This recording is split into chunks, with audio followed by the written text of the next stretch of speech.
Assalamualaikum warahmatullahi wabarakatuh. Pada video kali ini, saya coba akan menjelaskan tentang bagaimana menganalisa sebuah rangkaian penguat dari transistor BJT dengan menggunakan model hybrid Pi.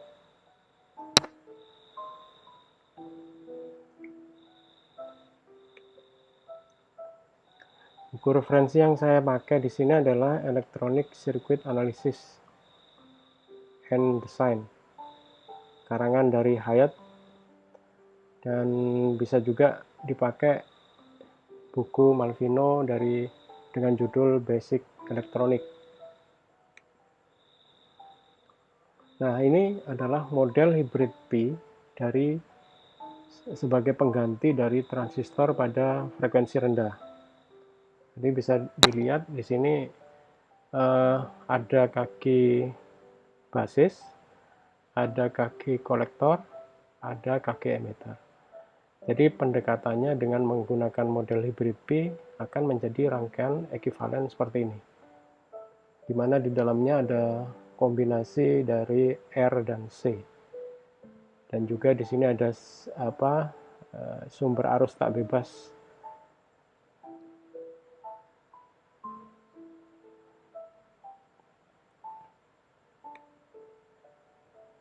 Nah, definisi dari model sinyal kecil yang saya maksud itu jika transistornya bekerja tidak jauh dari titik kerjanya, dan juga misalkan arus dan tegangan signal dari transistor, input transistor itu tidak melebihi titik kerja DC-nya, dan biasanya kurang dari 1/10 dari titik kerja DC, ya, dari titik kerja dari transistor, yaitu titik Q, dengan memperhatikan seberapa linear karakteristiknya, seberapa dekat titik kerjanya dengan cut off sama saturasi, dan seberapa akurat yang kita inginkan. Dan yang dimaksud dengan frekuensi rendah itu maksudnya adalah bila reaktansi kapasitif itu dikaitkan dengan model transistor. Jadi semuanya yang ada di rangkaian pengganti tadi itu dipakai semua.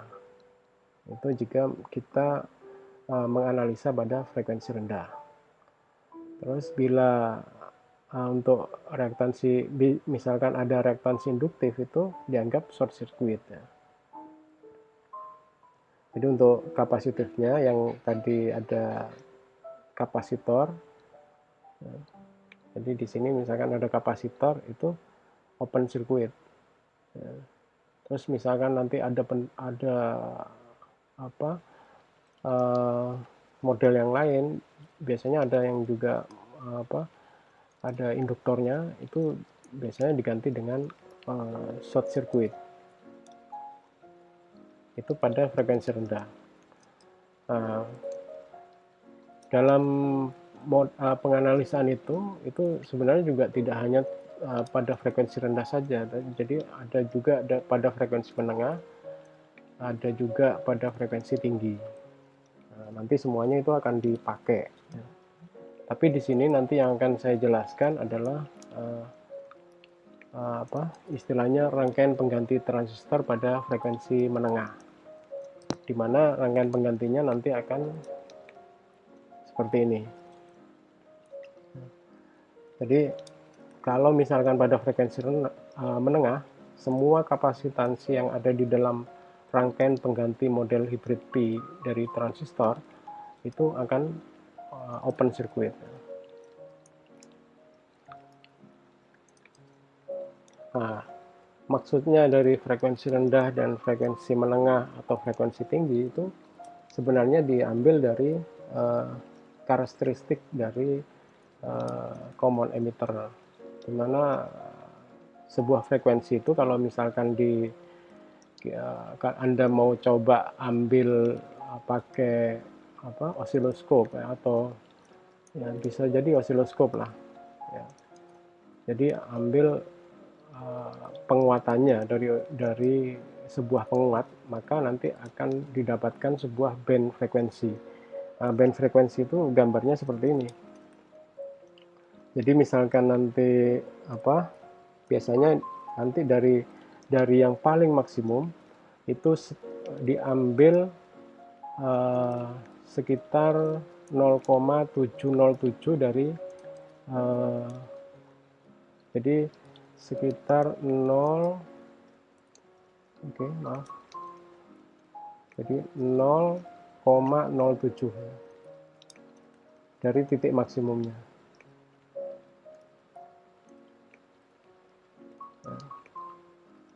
Atau kalau nggak salah ini sama dengan akar 2 ya.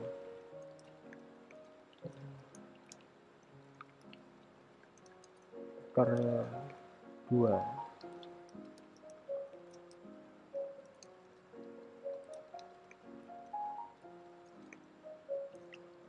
Nanti bisa ditarik garis seperti ini.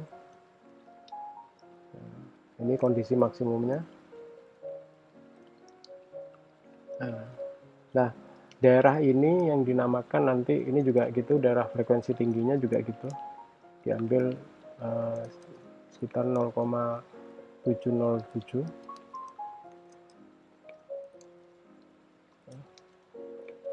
Tarik garis bawah. Daerah sini sampai jadi daerah frekuensi ini dikatakan ada frekuensi low, ada frekuensi high. Jadi daerah sini itu dinamakan daerah menengah ya. Sini dinamakan daerah rendah, dan di daerah sini ini daerah tinggi, high ya. Nah, yang akan saya bahas di sini untuk sementara adalah di frekuensi menengah ini, atau mungkin bisa dikenal juga dengan middle frekuensi. Sehingga nanti rangkaian penggantinya adalah seperti ini model hybrid pin-nya. Jadi dari yang kompleks tadi itu bisa disederhanakan menjadi seperti ini. Jadi kalau yang kompleks tadi itu dipakai pada frekuensi rendah dan frekuensi tinggi sebenarnya. Ya. Dimana nanti ada parameter di sini. Sisa parameter yang ada di sini hanya ada RP, GM, ya, ada VBE. VBE itu sebenarnya ambil dari V di sini, V-nya RP gitu ya, dan ada RO. Atau ada pendekatan yang lain berdasarkan kontrol arus. Jadi di sini jadi beta 0 dikalikan IB, di mana IB-nya di sini adalah arus I yang berada di basis, dan RO ya. Sehingga nanti persamaannya bisa jadi seperti ini. GM VBE itu sama dengan GM RP dikalikan IB ya. Ya, karena VBE itu kalau misalkan pakai hukum Ohm itu ya jadinya seperti ini, di mana V sama dengan I dikali R.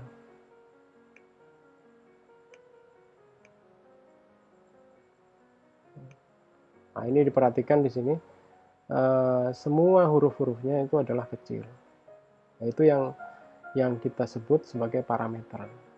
Nah, biasanya untuk tanda simbol yang huruf besar itu biasanya disebutnya variabel. Ya, dikenalnya dengan variabel.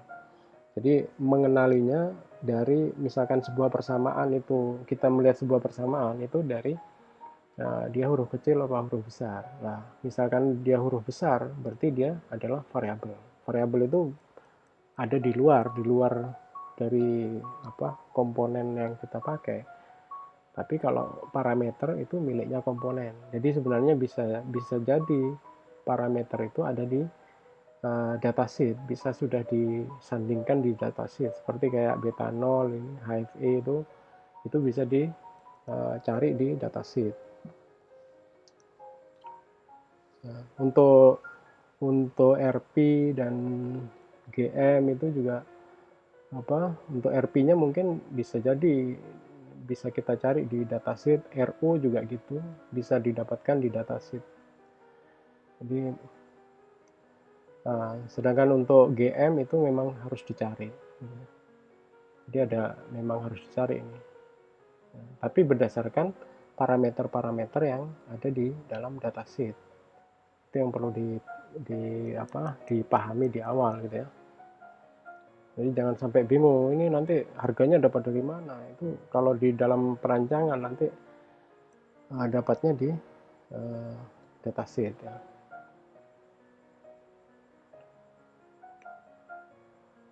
Nah, ini nanti misalkan kita lihat grafik IC dan VBE, nanti biasanya dia kalau kita ingat bahwa pendekatan transistor itu kan ada seakan-akan ada dua dioda.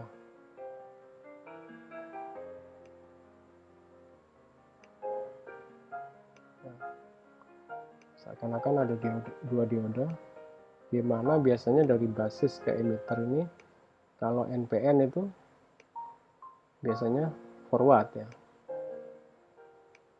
karena arusnya dari IB ke emitter, dari basis ke emitter. Nah, biasanya karena dia forward, sehingga nanti slope-nya itu mirip seperti kayak dioda forward ya. Nah, GM itu posisinya di mana? Yaitu di kemiringan ini, kemiringan slope-nya ini. Nah, biasanya kemiringan ini kalau kita kembali ke analisa dioda, istilahnya karakteristik dari dioda itu biasanya dia dipengaruhi oleh adanya RD. Nah, R itu kalau kita belajar di rangkaian listrik itu yang menyebabkan terjadinya kelandaian itu. Jadi idealnya kan mestinya sebuah dioda itu kan seperti ini, langsung tegak lurus. Nah, ini tapi kenyataannya selalu akan landai. Nah, landainya ini yang akhirnya menyebabkan ada slope. Slope itu sebutannya adalah GM. Nah, sehingga GM ini harus dicari memang. Nggak disebutkan di dalam datasheet. Biasanya yang disebutkan ya hanya RP mungkin, RU, beta, beta 0 itu disebutkan di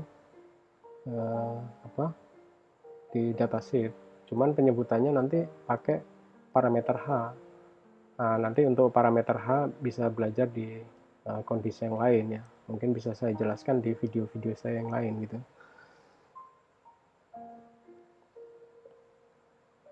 Jadi apa hubungannya parameter H dengan RP, dengan RO, dengan beta, nah itu. Nah, di sini karena faktor kemiringan ini tadi, ini kalau misalkan kita kasih input, jadi inputnya misalkan sebesar ini. Nah, ini kan VBE. VBE ini berada di daerah input tadi kan. Posisinya berada di sini, VBE itu. Nah, ya. VBE itu berada di sini, di daerah input. Jadi misalkan ini dikasih sinyal sebesar kayak gini, maka karena ada faktor kemiringan ini yang menyebabkan terjadinya penguatan. Nah, ini yang dinamakan dengan amplifier. Jadi ceritanya seperti itu, sehingga nanti di sini bisa dianalisa dengan pendekatan-pendekatan tadi, yaitu pakai model hybrid P. Nah, kemiringan itu juga dipengaruhi oleh besarnya VCE juga. Jadi misalkan VCE-nya 0, kemiringannya bisa berbeda itu ya. Jadi misalnya VCE-nya pada saat sama dengan 10, itu bisa kemiringannya juga akan semakin landai. Semakin tegak itu akan semakin memperbesar semakin akan memperbesar penguatan.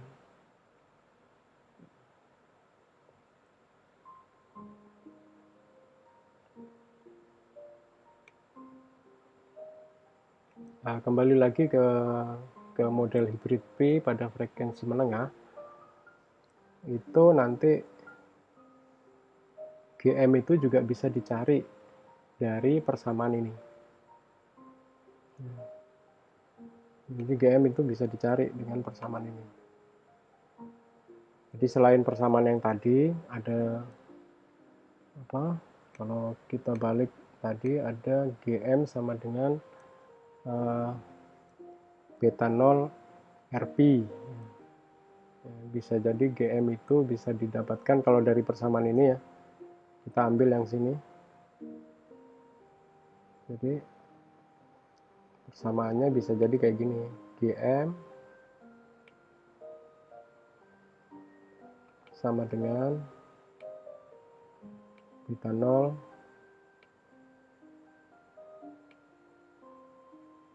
RP dibagi RP.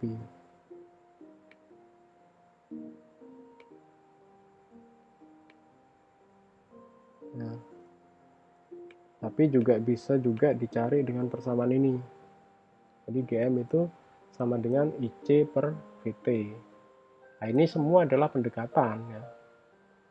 Nah, berapa besarnya VT? VT itu sama dengan K dikalikan T per Q ya. Nah, di mana T itu adalah derajat Kelvin. Jadi bisa dari faktor di luar gitu ya. Terus K itu tetapan Boltzmann itu sebesar ini 1,38 dikali 10 pangkat min 23 Joule per Kelvin ya, per Kelvin ini. Terus ada muatan elektron Q ya. Q itu muatan elektron sebesar 1,6 kali 10 pangkat min 19 Coulomb ya.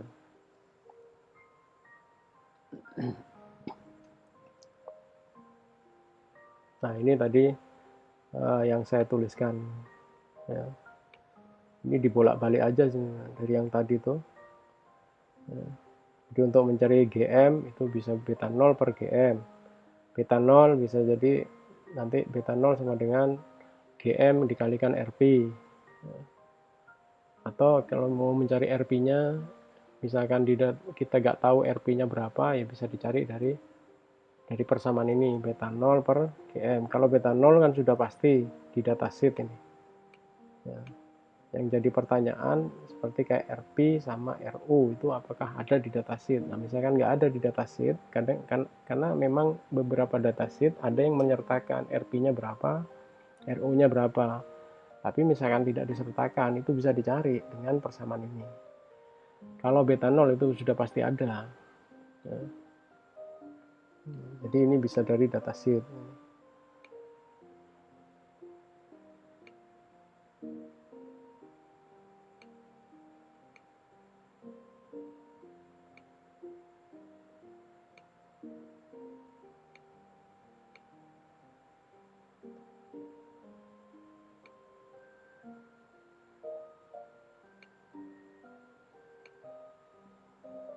Oke, terus untuk RU-nya bisa didapatkan dari VA plus VCE per IC. Nah, IC ini diperhatikan, IC, I besar, C besar. Ini berarti variabel. IC berarti bisa kita cari dari luar, dari apa istilahnya waktu kita melakukan analisa DC itu kita bisa mencari IC.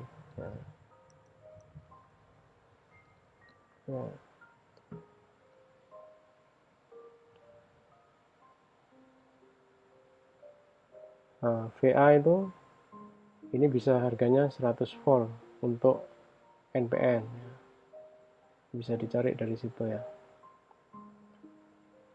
Jadi ini pendekatan ya, pendekatan. Ada mungkin kalau baca buku-buku lain mungkin akan ada pendekatan-pendekatan yang lain. Jadi jangan kaget misalkan persamaannya kok berbeda. Ya. Ini untuk model hybrid P ya. Untuk model hybrid P.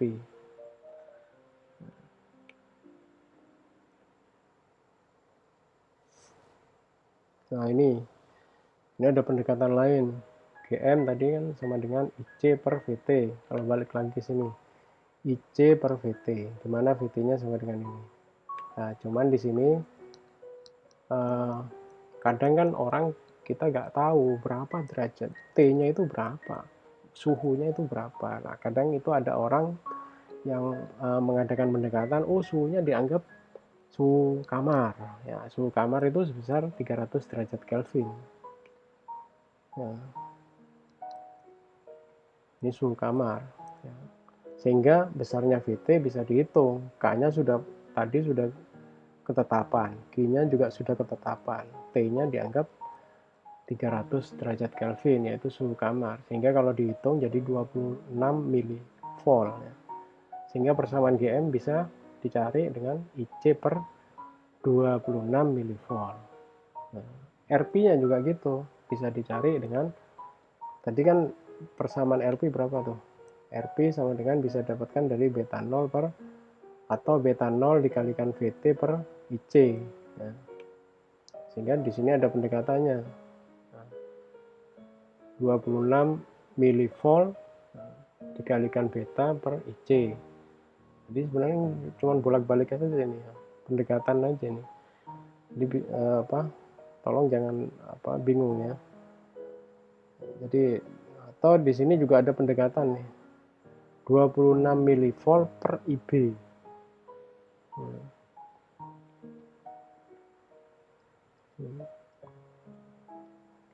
Ini dapat dari mana? Ya, kok bisa ada per IB? Padahal kalau kita lihat dari yang sebelumnya itu mestinya per GM. Nah, coba diingat-ingat lagi tentang persamaan istilahnya beta itu sama dengan apa? IC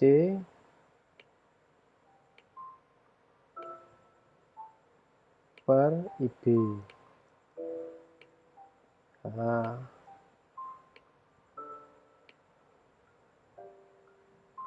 kalau beta ini dimasukkan ke sini, persamaannya jadi seperti ini. Persamaannya jadi seperti ini. Ya, jadi tolong diperhatikan. Jadi kok bisa berubah-ubah? Semua persamaan-persamaan yang ada di bias, di analisa DC itu akan dipakai. Ya, jadi diingat kembali, mungkin nanti bisa dilihat di video saya yang lain tentang analisa DC sebuah transistor.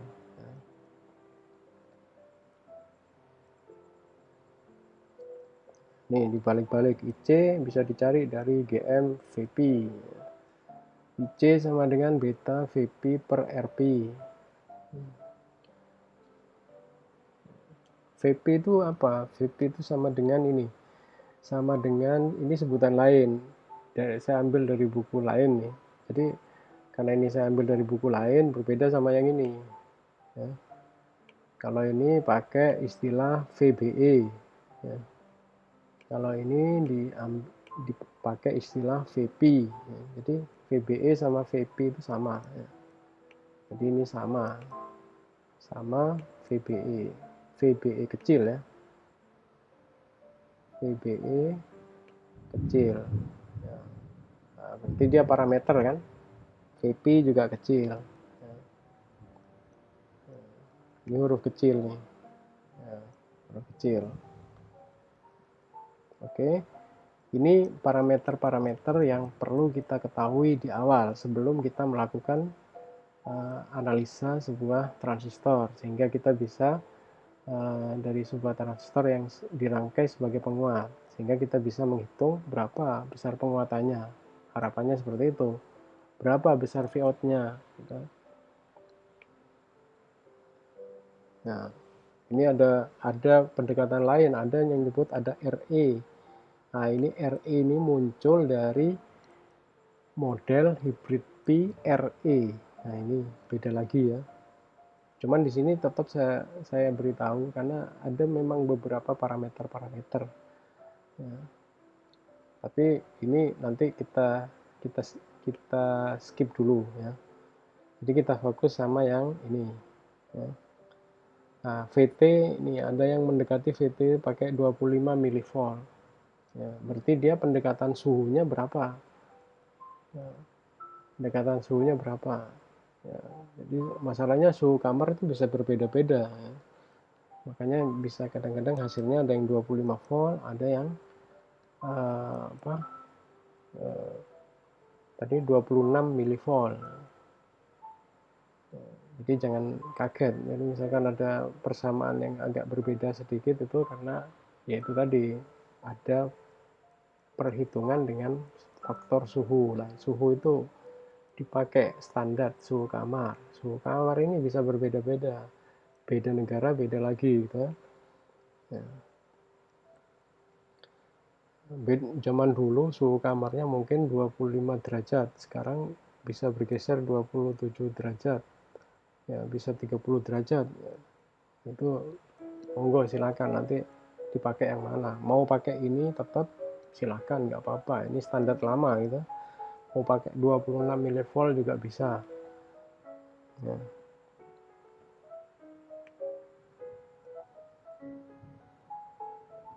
Nah ini RI bisa dicari dari ini. RI ini sama dengan RP tadi.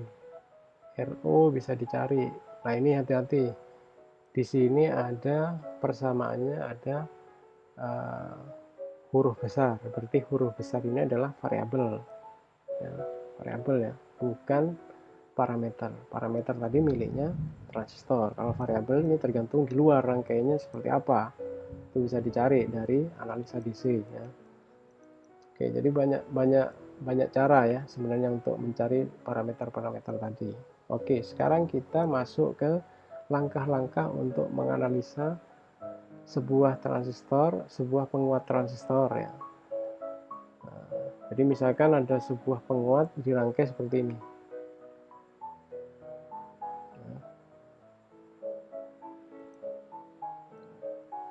Itu caranya adalah dengan memisahkan ya.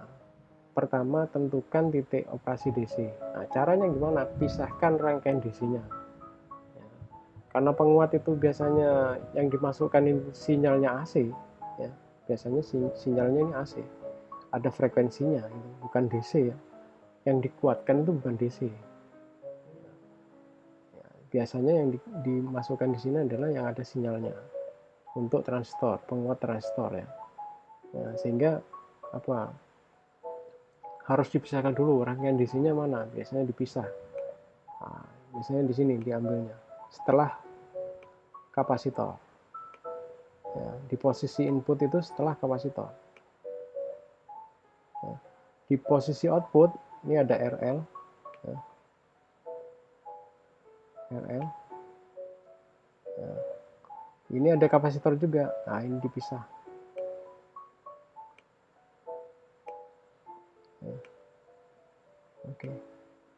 Ini contohnya saya pakai rangkaian yang ada besarannya. Tolong jangan fokus sama besarannya dulu. Kita fokus sama cara menganalisa. Jadi cara mendapatkan persamaan-persamaan dulu ya. Kita fokus di situ karena video ini juga batasnya sampai di situ. Jadi belum melakukan proses perhitungan ya. Jadi hanya mencari cara mendapatkan rumus untuk supaya bisa dapat menganalisa berapa besar Vout, berapa besar penguatannya. Tujuannya di situ ya. Sehingga setelah dipotong tadi ya, setelah kita batas ini tadi, maka rangkaiannya nanti jadi seperti ini. Nah, ini rangkaian apa nih? Kalau kita ingat-ingat lagi di analisa DC, ya, balik ke analisa DC dulu.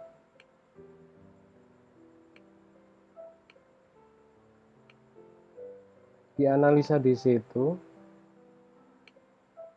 ada rangkaian-rangkaian bias.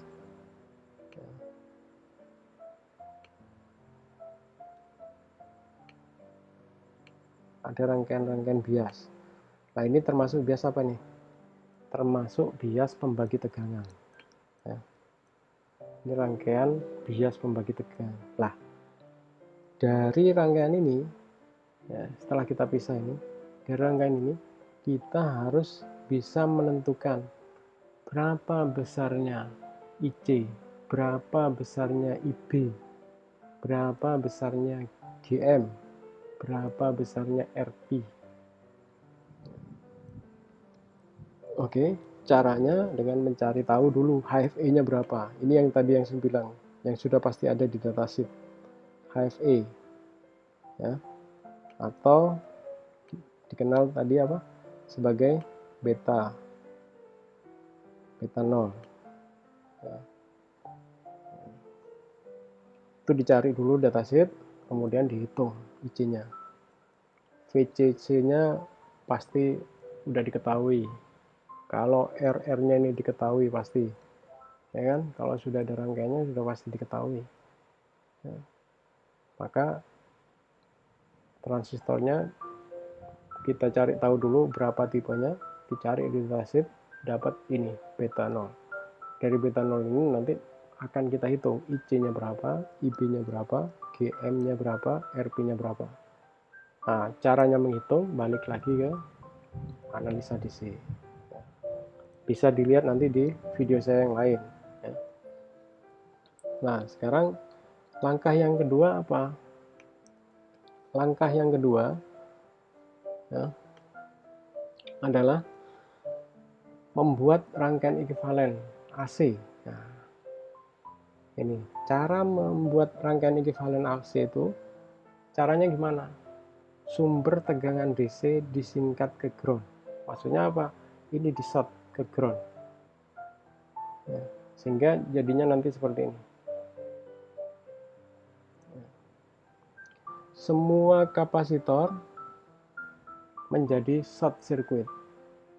Berarti semuanya nanti short circuit. Set. Ya, short circuit. Nah, ini mohon maaf nih, berarti ini nanti masih ada R di sini ya.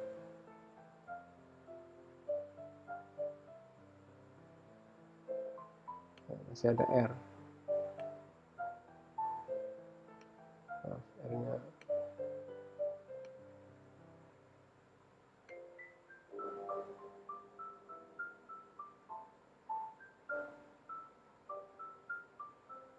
Nah, oke, seperti itulah ya. Jadi masih ada R. R, E, R, E, 1A. Ya. Oke. Yang RE1B hilang, short. Ya. Ingat-ingat rangkaian listrik.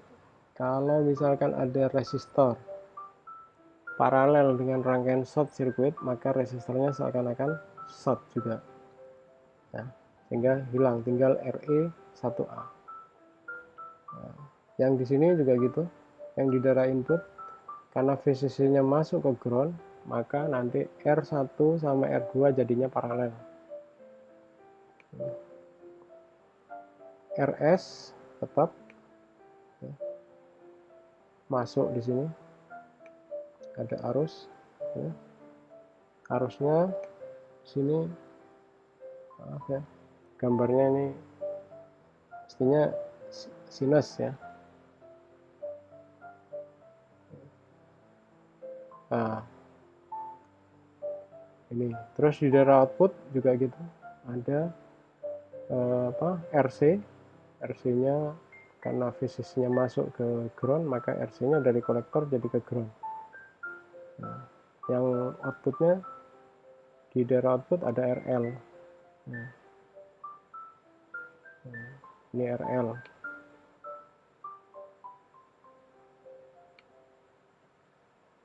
Ya. Oke, itu langkah kedua. Kalau ada induktor, hati-hati. Kalau ada induktor, maka menjadi open circuit. Tapi di sini nggak ada induktor. Ya, kan? Ini tetap saya jelaskan karena ada beberapa amplifier yang pakai induktor. Ya. Terus sumber arus DC dibuat open circuit. Kalau sumber tegangan di short ke ground, kalau sumber DC open circuit. Ini karena saya jelaskan di sini, ini karena ada soal biasanya. Tapi realnya itu kan semuanya adalah tegangan. Jadi kalau misalkan ada soal, sumbernya di sini adalah sumber arus, maka cara mengatasinya kalau sumber yang diketahui, maka dibuat open circuit ya. Jadi hati-hati ya. Terus langkah ketiga apa? Nah, langkah ketiga adalah gunakan rangkaian Thevenin. Kadang-kadang rangkaian Norton jika perlu. Nah, ini ingat-ingat rangkaian listrik nih. Idealnya basis harus berupa resistor tunggal plus satu sumber tunggal. Ya, daerah sini ya. Nah, sini itu harus dicari pakai apa? Rangkaian Thevenin atau rangkaian Norton. Jadi harus dirubah nih. Sehingga nanti di sini jadi RTH, jadi VTH. Ya. Itu hanya untuk menyederhanakan sebenarnya. Terus langkah yang keempat apa? Langkah yang keempat adalah ganti transistor, gambar transistor di sini pakai model hybrid P. Nah, model hybrid P yang mana? Ini model hybrid P-nya. Sampai sini. Jadi di sini ada basis, ada kolektor, ada emitter. Nah,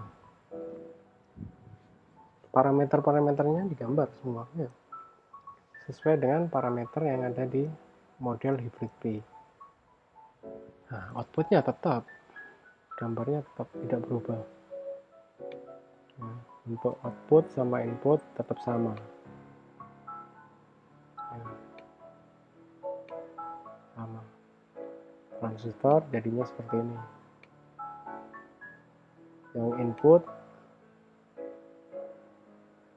tetap.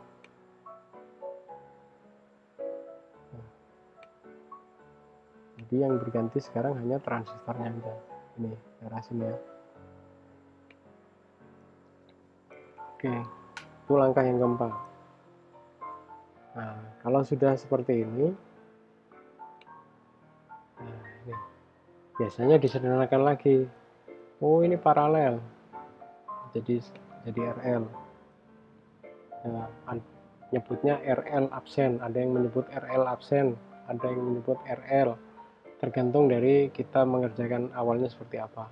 Karena di daerah beban di sini ada yang tidak menyebut RL awalnya, tapi ada beberapa soal yang biasanya disebut RL, R load ya, maksudnya R beban. Nah, ini ada yang nyebut R3, ada yang nyebut R6 ya. Nah, saya rekomendasikan pakai RL absen ya. Untuk daerah input tetap ya, karena tadi masih ini, karena ini di sini apa, daerah transistor gitu. Jadi untuk yang seri nggak bisa berubah dia, yang bisa berubah yang paralel ini.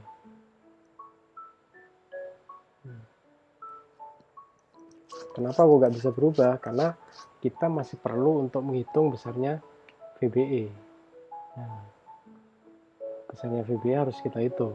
Kalau kita serikan ini nanti VBE susah lagi. Jadi yang VBE-nya tetap dibuka ya, tidak dilakukan penyederhanaan. Ya.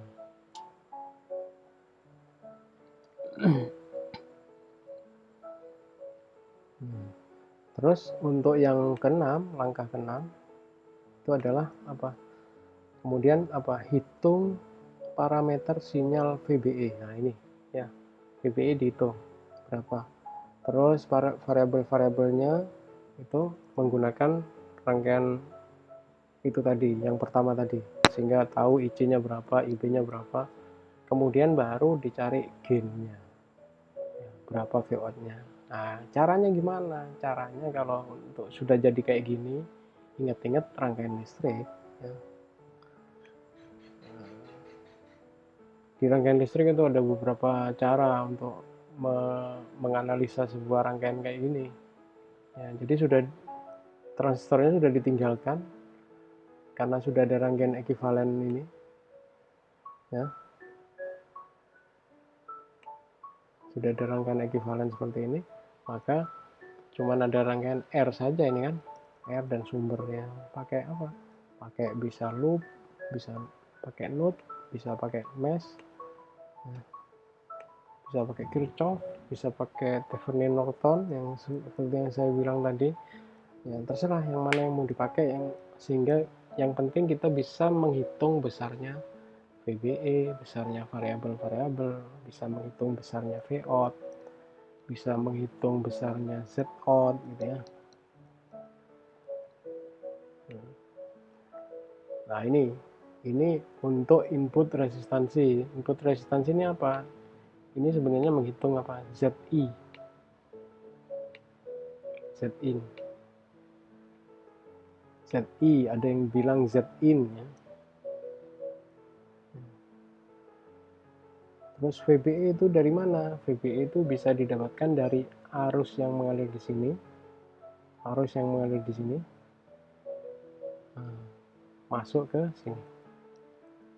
Nah, ini kalau misalkan RB-nya belum di itu, ya, RB-nya belum dijadikan RTH, ya, jadinya kayak gini. Kalau sudah jadi RTH ya bisa dihitung kan arusnya berapa.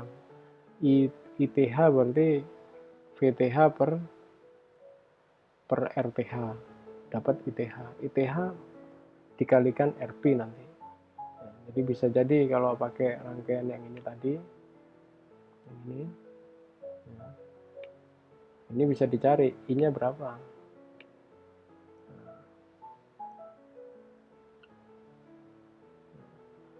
Atau VBE bisa dicari pakai persamaan. VBE bisa dicari pakai persamaan apa? VTH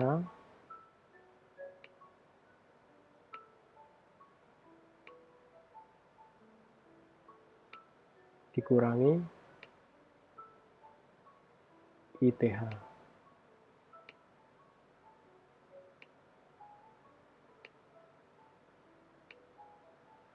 Atau kalau mau diingat-ingat, karena ini putus kan, ini putus nih. Saya mau cari besarnya VBE. VBE bisa dapat dari mana? Ingat-ingat rangkaian listrik bisa dicari dengan rumus pembagi tegangan. Jadi VBE ini banyak cara ya. VBE sama dengan berapa untuk pembagi tegangan? RT dibagi RTH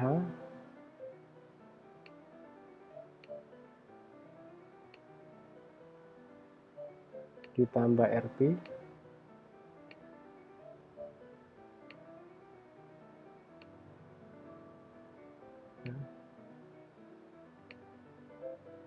dikalikan VTH.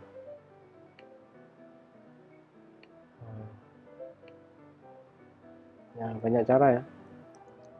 Kalau pakai cara kayak gini bisa boleh. Ini ITH kali RTH, sorry ya. Maaf nih. RTH ya.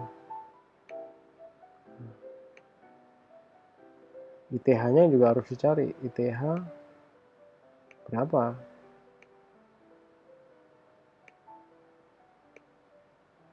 Nah, kesulitan lagi nih. ITH sama dengan berapa? VTH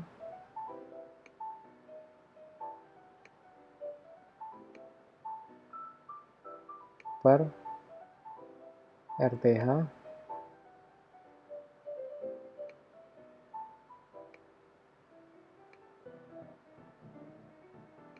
ditambah RP.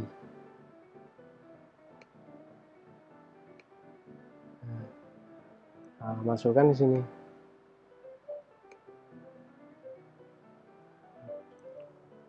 Ini bisa pakai ini persamaannya, bisa pakai ini. atau bisa jadi pakai yang ini sebelum RB-nya dilepas, jadi RS-nya diputus dulu gitu, sehingga didapatkan VS. Ya, VS itu berapa? VS itu bisa dicari dari apa? Dari V apa? V VTH, tapi RB-nya tidak diikutkan. Jadi RB-nya terpisah.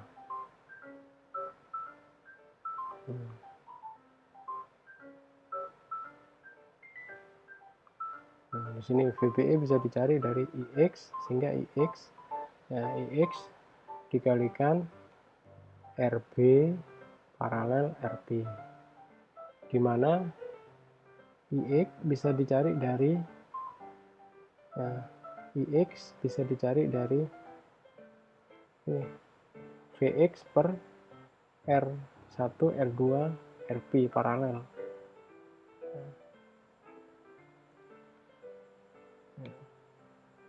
Berapa besarnya VX, dicari lagi besarnya VX, ya, muter-muter, ya, tapi bisa jadi pakai ini, ya, PBE pakai itu. Nanti ZI nya bisa dicari dari persamaan ini, ya, atau persamaan ini. Nah, mana yang mudah mencari, Anda bisa menyelesaikan pakai rumus persamaan tadi, PBE nya, ZI nya pakai ini. Ini hanya cara untuk menurunkan sebenarnya. Asalnya dari mana? Ya. Z ini tuh diambil dari daerah sini. Ini. Ke dalam. Ya, ini ke dalam. Berhenti cuma sampai di sini saja. Sampai di daerah transistor. Nah, kok paralel RP? Ya, ini. Karena dari basis ke kolektor sudah putus. Tidak ada. Nah, ini batasnya di sini. ZIN nanti di sini. Ya, oke. Bisa diterima. Itu yang bisa saya jelaskan ya tentang ZIN. Bagaimana mencari ZIN. Terus nanti untuk Z-out-nya, Z-out itu diambil dari sini. Ini Z-out. Z-out didapatkan dari Vx per Ix. Z-out posisinya di sini.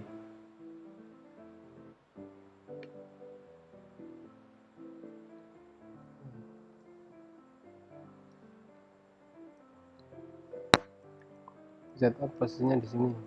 Z-out itu bisa dapat dari Vx per Ix. Ini pendekatan yang lain ya. Nanti ada cara lain lagi ya. Jadi ada Vx per Ix, dimana Vx-nya ya nanti harus dicari itu berapa besarnya Vx. Terus ada Ix. Ix bisa didapatkan dari Vx per Rc ditambah Vx per Ro ditambah Gm VBE.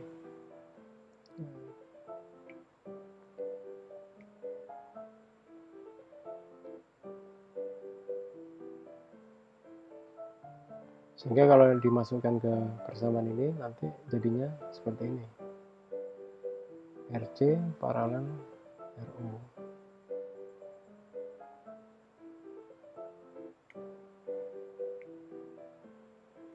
Jadi Ix kalau dimasukkan ke sini nanti jadinya kan ini kalau diteruskan pada saat VBE sama dengan 0, ini jadinya kan apa? 1/Rc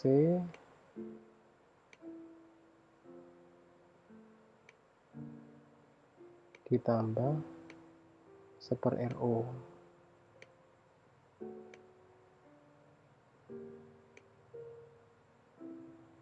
Nah, 1/Rc ditambah 1/Ro.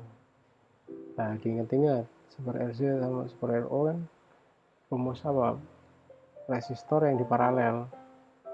Nah, jadi nanti jadi sama dengan ini. Nah, samaannya ya. Oke.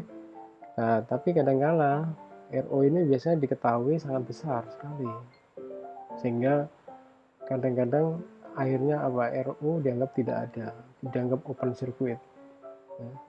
RO itu dianggap open circuit, sehingga pendekatannya, nah ini nanti pendekatannya sama dengan RC. Jadi Z out itu nanti sama dengan RC.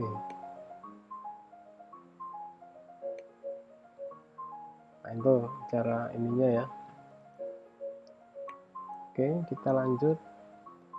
Nah, sampai di sini pada saat sudah disederhanakan tadi, oke, saya coba balik lagi.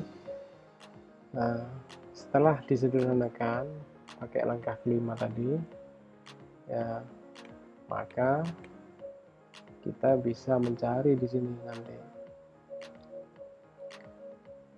Vout. Berapa besarnya Vout?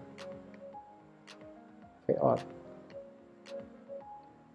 sama dengan Vout posisinya di sini. Ada rangkaian seperti ini. Nah, ingat-ingat rangkaian listrik.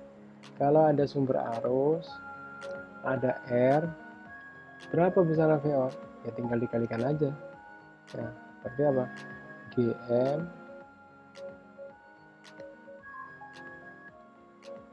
dikalikan VBE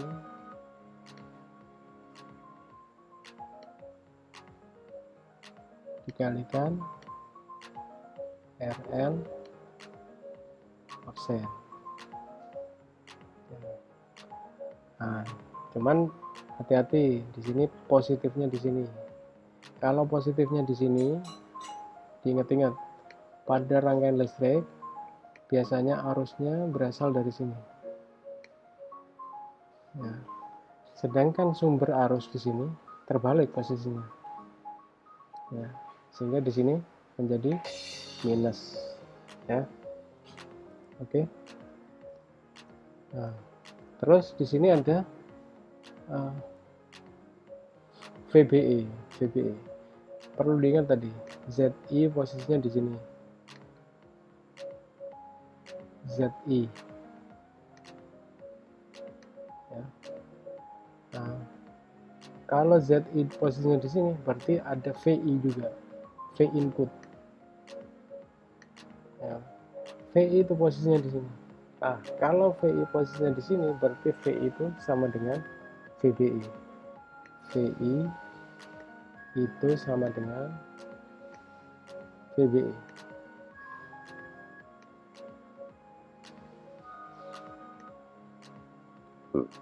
Oke.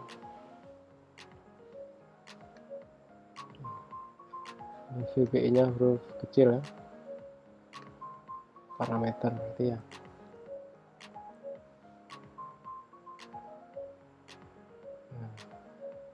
Berapa AVI-nya? A itu simbol penguat. Variabel, sebutan variabel dari penguat. Ini variabel dari penguat.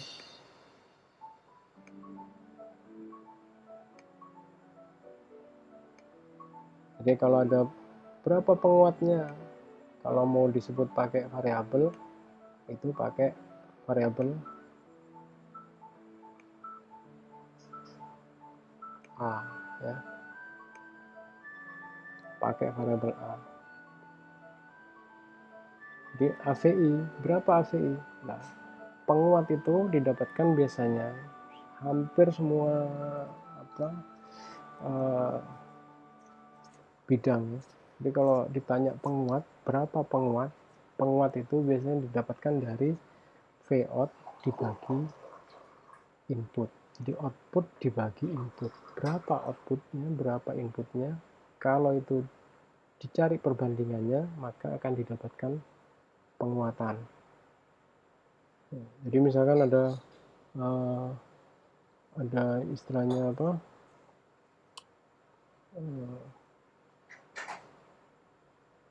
sebuah ini sebuah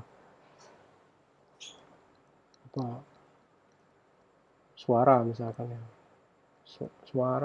Suara inputnya berapa, suara outputnya berapa. Kalau diketahui besarannya, maka kalau itu dicari perbandingannya, maka itu disebut penguat dari suara, gitu. Penguatan dari sebuah suara. Jadi simbolnya selalu seperti ini persamaannya. Sehingga kalau dimasukkan Vout berapa, Vout-nya minus GM VBE, maksudnya di sini GM VBE dikalikan RL absen minus ya dibagi VBE ya. Nah, kalau ini dicoret jadinya minus GM RL absen. Itu persamaan dari AVI, penguat input istilahnya ya. Ada istilah AVS. Nah, ini berarti input yang sebenarnya di sini. Posisinya biasanya di ini. AVS itu posisinya di sini. Nah, ini. VS. AVS. AVS sendiri itu didapatkan dari apa? Vout per VI dikalikan VI per VS. Oh, kok ada VI per VS? VI per VS itu kan posisinya di sini. Nah, VS-nya di sini. VI-nya di sini. Berarti kan VI sebagai outputnya, inputnya sebagai di VS. Nah, penguatannya apa? VI per VS. Ya. Kalau di total jadi AVS, saya mau mencari AVS berarti VS terhadap Vout. Ya. Ya, Vout per VI dikalikan VI per VS atau Vout per VS. Ya. Nah, kalau dimasukkan kayak gini nanti jadinya. Vout per VI itu dapatnya dari sini. Sama seperti ini kan. Nah, di atas ini AVI.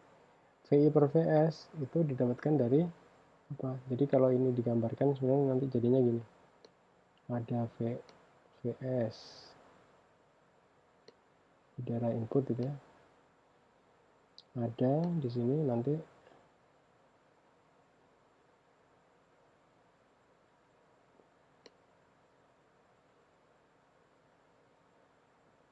nah, di sini ada ZI. Nah, di sini ada RS.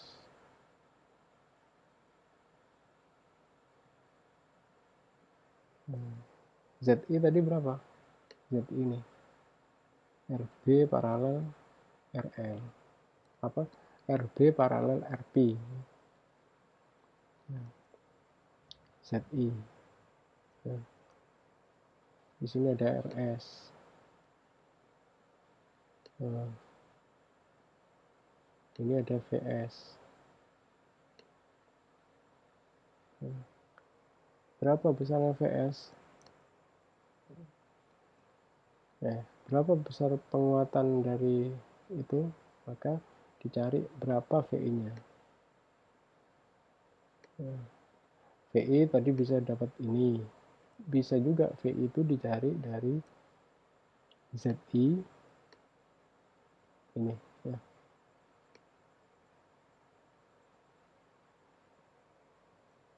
ZI ya, jadi VI itu bisa dapat dari, kalau dari persamaan ini ZI dibagi RS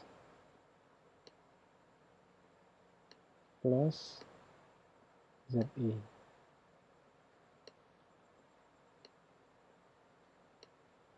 dikalikan VS. Nah, kalau VS-nya kita pindah sini, jadi VI per VS. Nah, jadi besarnya VBE nanti sama dengan besarnya VI. VI itu dicari dari sini, bisa ya. ZI per RS plus ZI dikalikan VS, dapatnya VBE atau VI. Nah, kalau di, ini dibagi V output dibagi V input gitu, maka nanti jadinya ini ya, penguatan juga.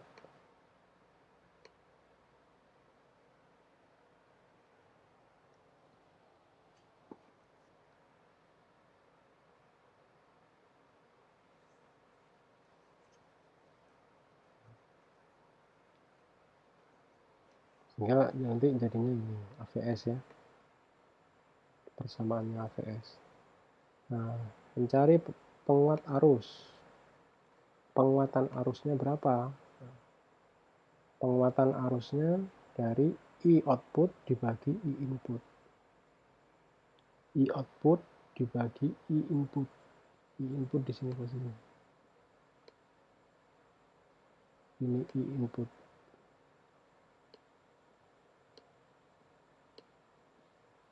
Ada I output.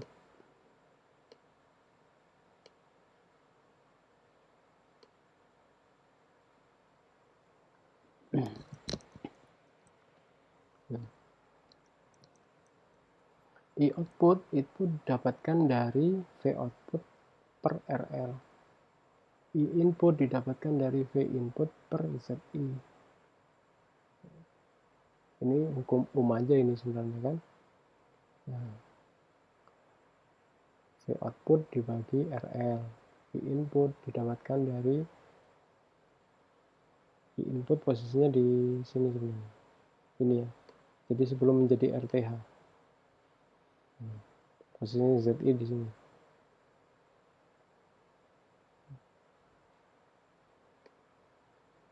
Nah, bukan di sini. Posisinya di sini. I input.